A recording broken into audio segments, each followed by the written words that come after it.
Stonewall. I'm Onyx Evie, aka Onyx, or just Evie. No Zozo, don't call me Zo, that's kind of weird. Today we're talking about romances. Specifically romances in storytelling because I have no experience in real life. So, first off, romance, love, of any kind technically. Is it an emotion, a feeling, a decision? Can we even define it? Well, as humans, since we always have to make everything a lot more complicated than it already is, the specific topic of today, love triangles. For those who are booing, calm down, like an egg. Love triangles can work as a trope. It just depends on how it is done. Love triangles, like most tropes, need to be taken care of really well for it to be believable in a story. Don't blame the trope. Blame anyone who does it poorly for doing it poorly. Love triangles can be an amazing idea that builds stories and characters' relationships, or it can be utter garbage. But today, we're not talking about that, we're just talking about the trope in general, in some instances of how it's been used. So, since love triangles are very far and different between each one, I'm going to need some assistance explaining it. Give me a second to get this stage prepped. This is Daryl. My whiteboard. Yes, I named my whiteboard. Say hi to Daryl. Okay, this is our normal type of love triangle. Basically, the true triangle. As you can see, the true triangle is the most common variant. That's why it's called the true triangle. Kind of makes sense. This is the most common variant of the true triangle. A likes B and C equally, and C and B like A. And most likely, B and C do not like each other at all. Even if they're like best friends, they are arguing over A. This type of triangle is most often seen because it can go in either direction. This is the true triangle. With the true triangle in all variants, the only thing that matters is who A picks. In another variant of the true triangle, A's feelings are irrelevant until A picks. We don't even know if A likes B or C. We just know B and C like A, so they are fighting for A's attention and affection. With that, there's also this variant. The opposite. B and C's feelings for A are irrelevant. Whether or not C or B like A, really does not matter. It's just A likes C and B, and cannot make up their mind for the life of them. We see this one the most because it's the most easy to work with. You have to give really good reasons for either of these to work out without someone dying. I'll get to that later. This one hinges purely on A's decision. Kind of does this one, but it really does not matter if B or C do not like A. If one of them does not like A, most likely A will make up their mind from that. This is purely on A's decision. Most likely B and C matter a lot to A. Hence this whole thing. And B and C kind of represent part of A. When this is shown right, this is how you make a good love triangle using this format. Now, time for the next format. Introducing the foregone conclusion. There's really only one way this can kind of look. No way I can really splice it. Basically, B and A, foregone conclusion. Nothing's breaking this. These two are a done deal. But C likes A still. So you kind of see the problem here. If A and B are a foregone conclusion, aka at the end of the story, these two are going to be together, and if they're not already together, then C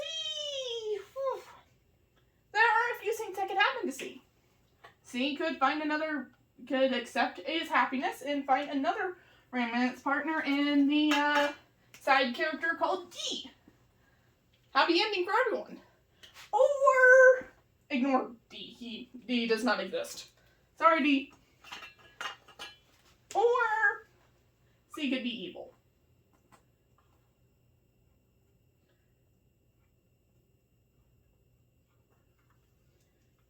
In this type of triangle, evil C is also pretty common. Or C could just be could just end up with the story being dead. And A will probably feel very bad about this. But let's pretend for a minute C is not dead yet, and D has not magically appeared. C most likely thinks that this is not exactly a foregone conclusion triangle. Most likely C, along with some viewers, will believe it's a true triangle. But with C being in that type of viewpoint, C could be a lot of things. A's childhood best friend, or, like I said, a villain. When it comes down to C's arc could just mainly consist about either respecting A's happiness, really disliking B, or just plain being evil. And A most likely has no feelings for C. But there is also another variant, aka old relationship. Say C is an ex of A's, or they had something that involved that sort of thing, and now that A and C are no longer a thing, B and A are a thing. This is something that can happen and will have tension. Most likely, A or C still have some lingering feelings, otherwise this wouldn't be even a problem. Also kind of where D comes back in, where C could also be in another committed relationship, and that also stirs things up. But we'll get into that type of triangle later. Whoo, boy. Here and now. Another thing is, C and A could be in a type of unhappy relationship. How that works, up to the writer. But say C and A are married by law for each other, or engaged or something. And C does not really realize that A wants to be with B. That kind of can turn C into an antagonist who really does not mean any harm. Next variant. Oh boy. This is a variant I like to call the conga line for this reason. C likes B, B likes A, and A either is no interest in a romantic relationship at that moment, or A likes D. Hi, D. Basically, there is not really many happy endings for this.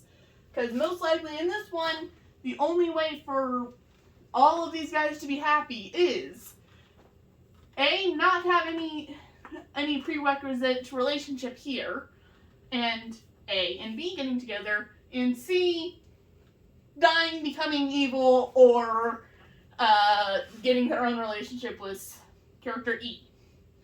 Or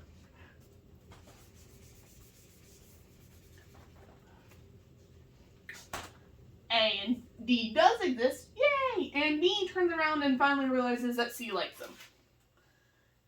This is most happy, where no one dies and everyone is guaranteed a relationship.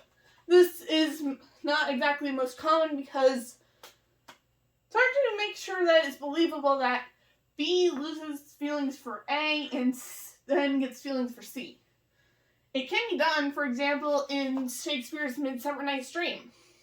These characters is how it's set up, with the one girl having a loving relationship with her boyfriend, her fiance wanting to marry her, and the girl's best friend being in love with her other fiance.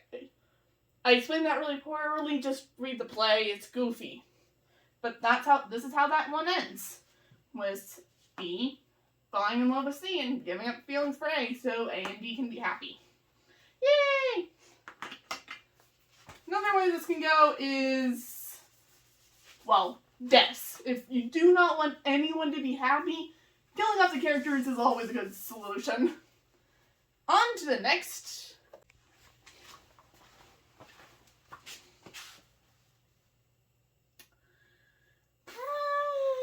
Okay, this one's gonna be a little bit frustrating, but here we go. This one is complicated in the fact that there's not that many examples. Okay, this one is the least done love triangle, to my knowledge, because there's no way to make this 100% straight. Not even joking, because this one's called the recycling triangle in my book, because B likes A likes C likes B. Hey look, this one actually looks like a triangle. This one is least commonly done because the only example I can think of for this triangle is 12th Night. No one wants to think about 12th Night. And that one's solution is someone's disguised twin showing up, and the person that, like, oh, okay, this one's just giving me a headache trying to think about. But all you gotta know is this one is very, very rare. Not so much nowadays because, hey look, writers are being diverse. But, so, the only true solution where everyone in this triangle is happy is polyamory. Not even joking, there's no way for every single character to come out happy. Even if you bring in another B character for C to get up in with, A still likes C, and B still likes A, and C most likely still likes B. Adding more characters is not the solution to everything. In other words, killing off the characters, because most likely if you kill off C, A will be sad, and B won't even realize that C likes B.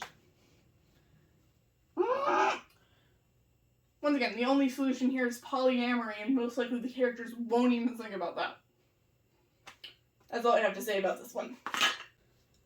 This one can be debatable whether or not it is an actual love triangle in the traditional sense.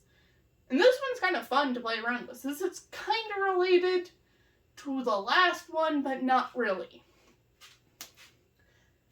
So, this one. And I'm going to need it. This is going to be kind of a story-ish type thing. A and B get together somewhere along the storylines. And whether or not C gives a hoot right now, irrelevant. Even if C's not even here right now, irrelevant. Well, A and B break up. Whether it's a messy breakup or just they weren't right person, wrong time. And then A and C get together. It's kind of a nice thing. There's probably going to be some kind of tension between A and B for a little bit, and B and C for a little bit, depending on how it goes. And this one can take a fun turn, actually. And I kind of like it when it does. A and C break up. Whether it's messy or they both realize they're not good for each other, most likely it's going to be messy because this is storytelling. Well, either these three just stay friends and agree, yeah, that wasn't a really smart idea for us to date, or Legend of Korra right here, baby. This is what they did in Legend of Korra. B and C were the foregone conclusion this entire freaking time. I love it when writers do it, because most likely, with a love triangle, characters on the opposing ends will hate each other's guts. Which is why a lot of the time C ends up being evil in any form of foregone conclusion story, or just in general. Most likely A is still a really good friend or something. But, yeah, this is how it can work out. Or polyamory option, like I said in the last group, where they realized what they were missing in all the relationships was each other. This is normally how, if the later type of triangle ends. A later triangle is kind of more of a every single triangle, but at different points in the timeline. Kind of like the next one in, that one's going to take a bit. Have some tea, get some water, or whatever your preferred drink of choice is. Come back in like 2 hours. Well, that was a nice break for you guys, I hope. So, what does it look like the alphabet has just thrown up on Daryl? Well, this type of triangle can get really complicated, so I decided to use every single letter of the alphabet to represent how complicated this type of triangle. Basically, any single type of trope of triangle can go into this. It's called the web type of triangle. At least I call it that because it does not resemble a shape. It looks like a web. What is this type of triangle? I also like to call it the what the heck is going on. So, let's see. A likes B. B likes L. O likes C and T. C likes V. V likes A and B. C also likes H. T and F are in a relationship. K likes J. K likes F. And U likes K and F. Y likes E, but E likes P. And P likes U. E likes U and E. G likes Y and J. And D also likes Q. And Q likes D and N likes D. And D also likes U. I likes R. R likes L. L likes J. J likes S. M likes J likes M. M likes F as well. And H likes M. W likes M as well. And also N. I mean Z. This is Z. X likes L. And L likes A. K also likes B. And K also likes Y. And Y likes K. But Y is in this format as well. T likes O as well. And C likes H. Well, I already said that. C likes W. See this whole mess? These can happen at any point in time. And most of the time, this is a later triangles type situation as well. Later triangle and web normally go together hand in hand because this is a mess. This is a redonkulous mess. And most of the time, this is caused because of mother-ducking miscommunication. And only happens in rom-coms. A majority of these characters will only show up once. And a lot of them are off screen!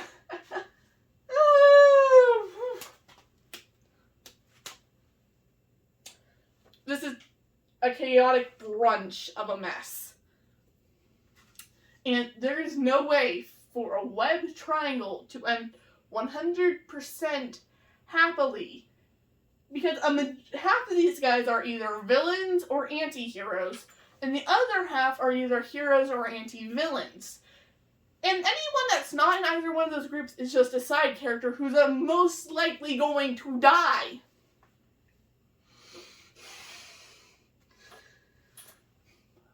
Thank you for your time on this one. We're going into a different section of the love triangle spectrum. Okay, I cleaned up Daryl, and now we don't need him for the rest of the video. Bye, Daryl. Okay, so next up are the platonic types of love triangles.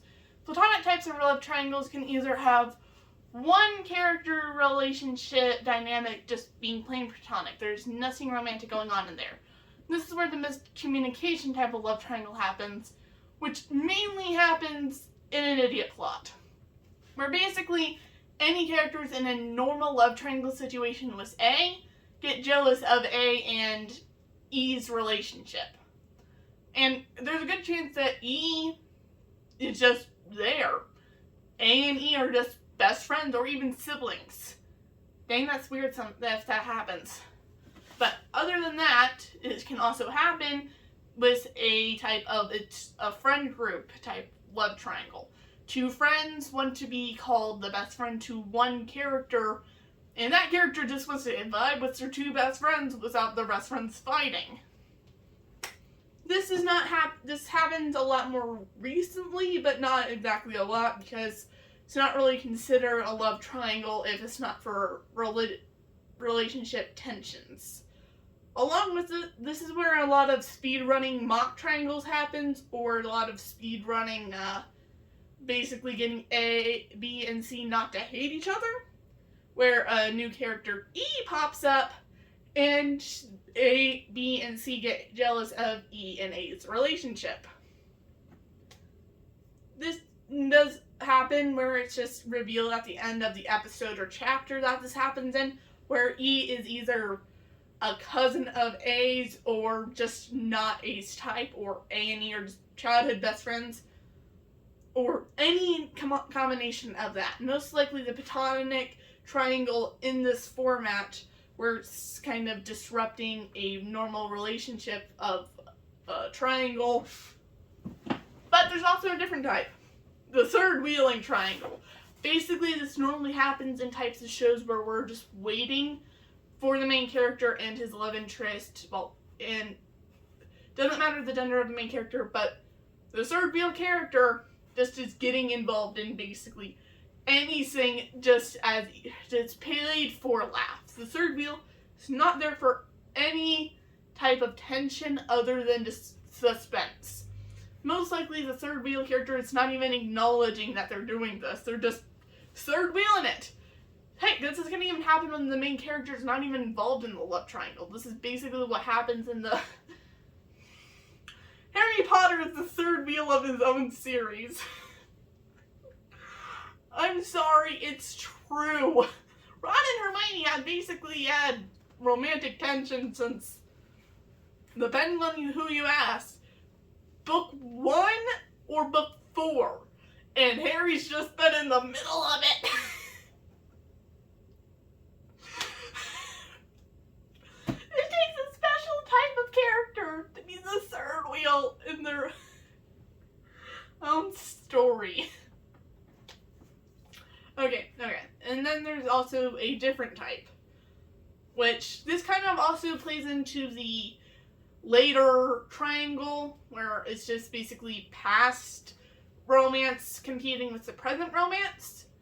This main thing only happens with, say, two characters break up and they realize they're better as friends, and new character B shows up, and then B realizes that A and C had a romantic relationship, and this kind of makes B self-conscious. Fair enough. Understandable.